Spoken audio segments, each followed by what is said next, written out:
Severance fans, let's break down the ending of Season 2, Episode 2, titled Goodbye, Mrs. Selvig.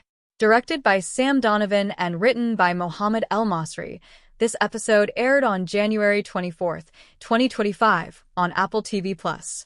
The episode picks up right after the dramatic events of the overtime contingency.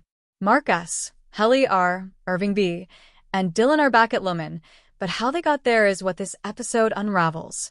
Behind the scenes, Lumen cleans up the chaos, focusing heavily on the Audis and what they've learned.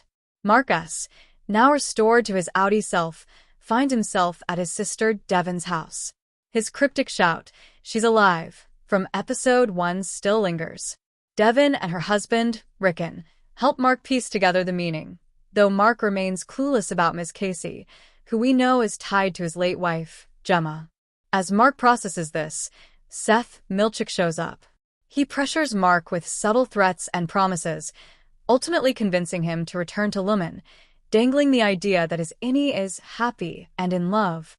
For Mark, who severed himself to escape Gemma's death, this promise is enough. Back at Lumen, Helena takes the reins. She's in damage control mode, addressing the aftermath of her Innie's public accusations from the Season 1 finale. Helena films an apology video, blaming her outburst on alcohol, and reassures investors about Lumen's noble intentions.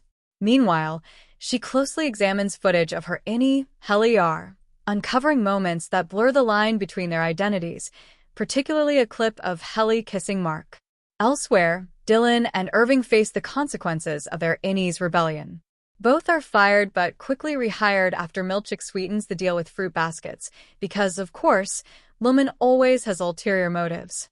Dylan struggles with job prospects outside Lumen, while Irving seems to be unraveling more mysteries on his own. The episode's tension peaks when Mark confronts Mrs. Selvig, now fully aware she's Harmony Coble. As she prepares to leave town, Mark demands answers about Gemma. For a brief moment, it feels like she might crack, but instead, she speeds off, leaving Mark standing in shock.